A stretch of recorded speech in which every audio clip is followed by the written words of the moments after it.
Assalamu alaikum wa rahmatullahi wa barakatuh. Inshallah Rahman, today we will study Ruku number 22, Surah Al-Baqarah, ayat 177 to 182. Let's begin its reading. أعوذ بالله من الشيطان الرجيم بسم الله الرحمن الرحيم ليس البر أن تولوا وجوهكم قبل المشرق والمغرب ولكن البر من آمن بالله واليوم الآخر والملائكة والكتاب والنبيين وآتى المال على حبه ذوي القربى واليتامى والمساكين وابن السبيل والسائلين وفي الرقاب وأقام الصلاة وآتى الزكاة والموفون بعهدهم إذا عاهدوا والصابرين في البأساء والضراء وحين البأس أولئك الذين صدقوا وأولئك هم المتقون. Righteousness is not that you turn your faces to the east and the west, but righteousness is that one believes in Allah and the last day and the angels and the book and the prophets and gives wealth despite its love to relatives and to orphans, the helpless, the wayfarers, and those who ask and spends in freeing slaves and observes the prayers and pays the zakat, and those will fulfill their promises when they promise, and of course the patient in hardships and sufferings and when in battle. Those are the ones who are true, and those are the God-fearing people. يا أيها الذين آمنوا كتب عليكم القصاص في القتلى الحر بالحر والعبد بالعبد والأنثى بالأنثى ومن عفي له من أخيه شيء فاتباع بالمعروف وأداء إليه بإحسان ذلك تخفيف من ربكم ورحمة فمن اعتدى بعد ذلك فله عذاب أليم. O those who believe, the qisas has been enjoined upon you, free man for a free man, and a slave for a slave, and a female for a female. If one is then forgiven something by his brother, then there is pursuing as recognized and payment to him in fairness. That is a relief from your Lord and mercy. So whoever exceeds the limit after all that, for him there is a painful punishment. وَلَكُمْ فِي الْقِصَاصِ حَيَاةٌ يَا أُولِي الْأَلْبَابِ لَعَلَّكُمْ تَتَّقُونَ. And vested in the qisas there is life for you, O people of wisdom, perhaps you will be God-fearing. كتب عليكم إذا حضر أحدكم الموت يا ترك خيرا الوصية للوالدين والأقربين بالمعروف حقا على المتقين. It is enjoined upon you when death probes any one of you, and he leaves some wealth to bequeath for the parents and the nearest of kin in the approved manner, being an obligation on the God-fearing. ومن بدله بعدما سمعه فإنما اسمه على الذين يبدلون إن الله سميع عليم. Then whoever changes it after he has heard it, its sin will only be on those who change it. Surely Allah is all hearing, all knowing. ومن خاف من موص جنفا أو إثما فأصلح بينهم فلا إثم عليه إن الله غفور رحيم. But whoever apprehends slant or sin from a testator and puts things right between them, then there is no sin on him. Surely Allah is forgiving and merciful. Now look upon the explanation of these ayat. Ayat number 177. ليس البر أن تولوا وجوهكم قبل المشرق والمغرب. This part basically says, hey, being a good person isn't just about turning your face to east or west. It's addressing the people who were arguing about the direction of the prayer and telling them that true righteousness isn't found in physical ritual. ولكن البر من آمن بالله واليوم الآخر والملائكة والكتاب والنبيين. This is where the verse tells you what righteousness really is. It's about having sincere faith. You have to believe in God, in the day of judgment, the angels, the scriptures that come before, and all the prophet. This is the foundation of what it means to be a true believer. وآتى المال على حبه ذوي القربى واليتامى والمساكين وابن السبيل والسائلين وفي الرقاب. And this part gets into action. It says, righteous person gives away their wealth even though they love it, to their relatives, orphans, the poor, travelers, those who ask for help, and to free slaves. Do you know that giving to your relatives earns you a double reward? one for charity and other for strengthening family ties. The Prophet ﷺ said, "Whoever wishes for an increase in his provision and a long life, let him maintain his ties of kinship." Your being kind to your relatives is an act of kindness and a testament to your love for family. An orphan is a child who has lost their father, their protector. This child is in need more than money. He needs a hand to hold, a shoulder to lean on. The Prophet ﷺ said, "I and the one who cares for an orphan will be together in paradise like this." And he held up two fingers. Going deeper, orphanhood isn't just about losing a parent. It also refers to anyone who is alone, who has no one to lean on, and your support for someone who feels abandoned can bring them a new sense of hope. Number three, the poor. The poor or masakin are the people who struggle to meet their basic needs. They carry their dignity with them silently. True righteousness is when you notice someone's pain before they ever ask to help you. It's about seeking out those in need and helping them in a way that respects their self respect and dignity. Travelers in need. Ibn Sabil. That is mercy on the road. This is someone far from home who runs into trouble. Maybe they lost their wallet or their money is gone. This person, even if they are wealthy back home, is now helpless. The Quran teaches us to help them based on their current situation, not their background. This also includes our fellow countrymen living overseas who face hardships like losing a job or family member. Your help can be their only hope to find their way back. Those who ask, the as-sa'ilin. It takes immense courage for someone to ask for help. Don't judge them or shame them. Beloved Prophet ﷺ said, "Do not turn away a beggar, even if all you can give is a date. When you give, do it with respect and kind heart, not with arrogance." And those in bondage, unlocking the freedom. In the past, this meant freeing slaves. Today, it has a broader meaning. It means helping anyone trapped in a form of bondage, whether it's crushing debt, sinking under heavy loans, unfair legal cases, trapped in wrongful lawsuits without the means to defend themselves, addiction, struggling to break free from a crippling habit and taking on someone's burden, even taking on a difficult task for a family member or a colleague at work. Your help can be the key to their freedom and can transform their life. Allah says, we should give this wealth in spite of loving this. That is the phrase ala hubbihi. This means true charity isn't giving what's left over. It's giving what you love and hold dear. It's proof that your heart is truly attached to Allah, not to your wealth. وَأَقَامَ الصَّلَاةَ وَآتَى الزَّكَاةَ. Here the verse brings in the two most important acts of worship. Prayer is your direct line to God, and zakat is your obligation to your community.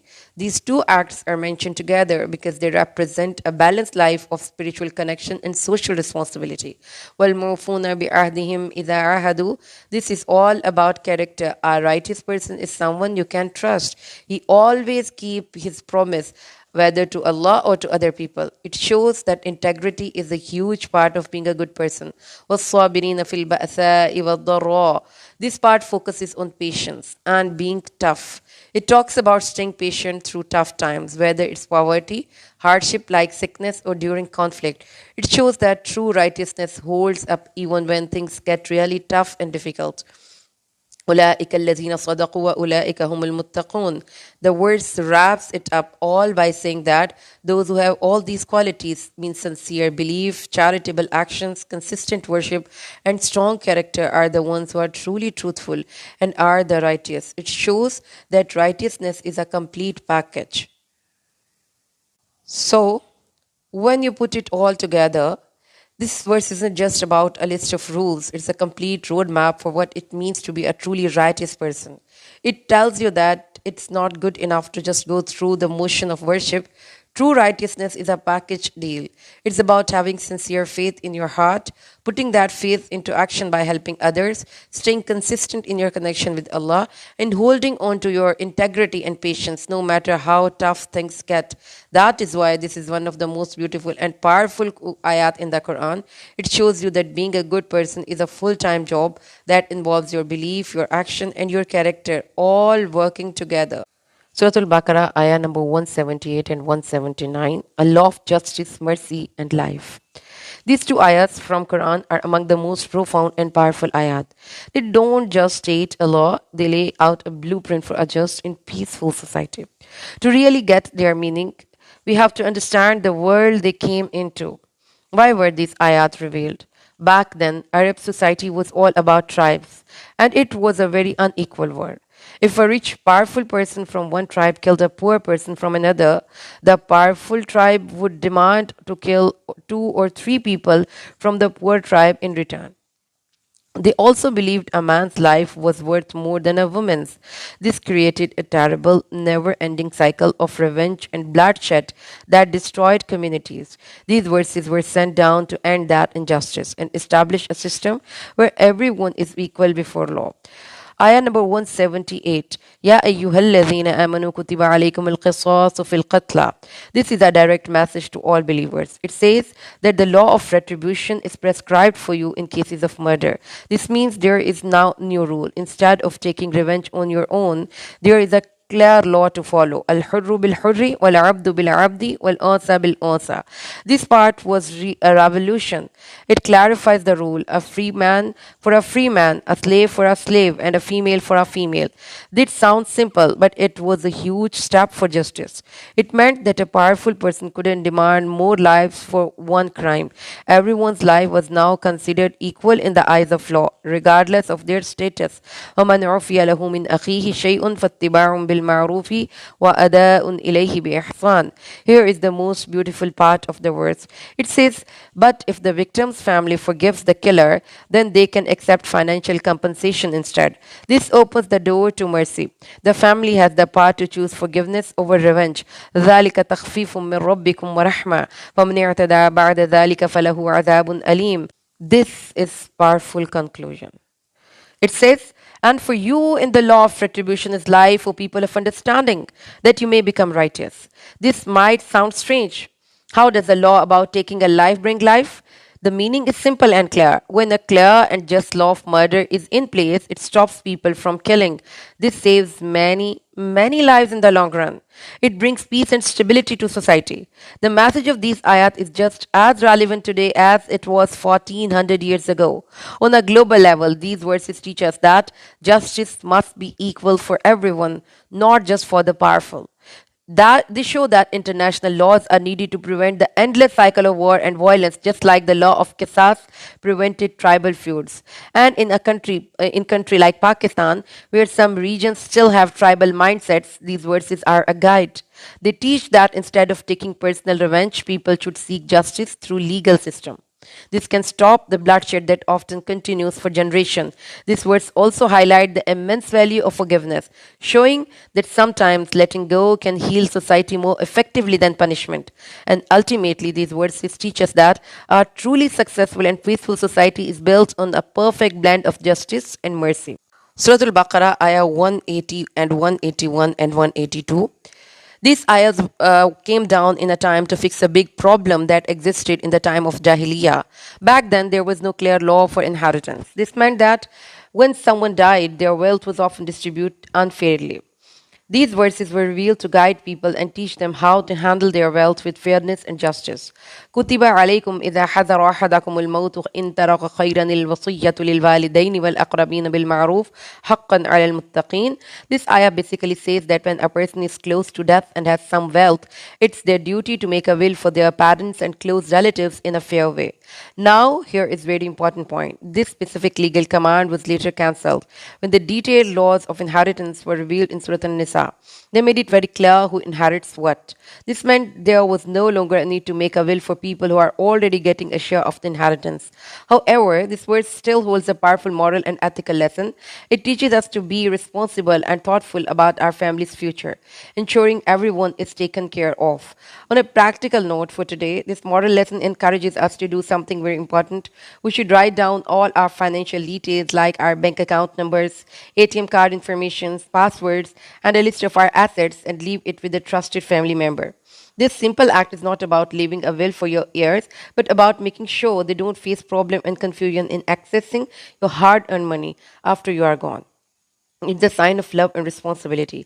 In ayah number 181, Allah says that وَمَنْ بَدَّلَهُ بَعْدَمَا سَمِعَهُ فَإِنَّمَا إِسْمُهُ عَلَى الَّذِينَ يُبَدِّلُونَهُ إِنَّ اللَّهَ سَمِيعٌ عَلِيمٌ. This is a very direct and serious warning. It says, if anyone changes a will after hearing it, the sin is on those who change it. This means that if you try to hide or alter someone's last wishes for your own benefit, you are committing a huge sin. This verse is a powerful reminder that Allah hears and knows everything. He sees this act of injustice and there will be consequences. وَمَنْ خَافَ مِنْ مُوصٍ جَنَفًا أَوْ إِثْمًا فَأَصْلَحَ بَيْنَهُمْ فَلَا إِثْمَ عَلَيْهِ إِنَّ اللَّهَ غَفُورٌ رَحِيمٌ. This is a beautiful part of the verse. It says, but if someone fears that the person making the will made a mistake or was unfair and they fix things between the people, then there is no sin on them. This tells us that if we see a will that is unjust or biased, it's a good thing to step in and fix it. We are encouraged to be peacemakers and to correct any injustice within our families. It reminds us that Allah is forgiving and merciful and that He loves it when we work to bring people together and resolve conflict. So, when you look at these ayah together, the main idea is that while the legal command is first in the first verse was later replaced, its moral and ethical message is timeless. The ayah teaches us that we have a serious responsibility to be fair with our wealth, not just in our lifetime, but even after we are gone. It's a reminder to avoid causing family conflict over money. By doing simple things like leaving behind clear records of our finances, we are fulfilling the spirit of these verses and making a final act of kindness for our loved ones. But even if someone wants to make a will for their wealth, Islam allows them to give up to one third of their total property. The remaining two thirds must go to the rightful heirs, those who are already entitled to inherit according to Islamic law. So, for example, if a person has 100 rupees, they can make a will up to rupees 33. That one third can be given to someone who isn't a legal heir, like a distant relative, a friend, or even for charity. You can donate it to a masjid, help the poor, or support any good cause. But remember, you can't make a will for someone who's already a legal heir unless all the other heirs agree to it. That is a key rule in Islam to protect everyone's rights. We completely studied Ruku number 22, Surah Al-Baqarah. Recite the Rud once. Allahumma salli ala Muhammadin wa ala ali Muhammadin kama sallaita ala Ibrahim wa ala ali Ibrahim innaka hamidun majid. Allahumma barik ala Muhammadin wa ala ali Muhammad كما باركت على إبراهيم وعلى آل إبراهيم إنك حميد مجيد سبحان ربك رب العزة عما يصفون وسلام على المرسلين والحمد لله رب العالمين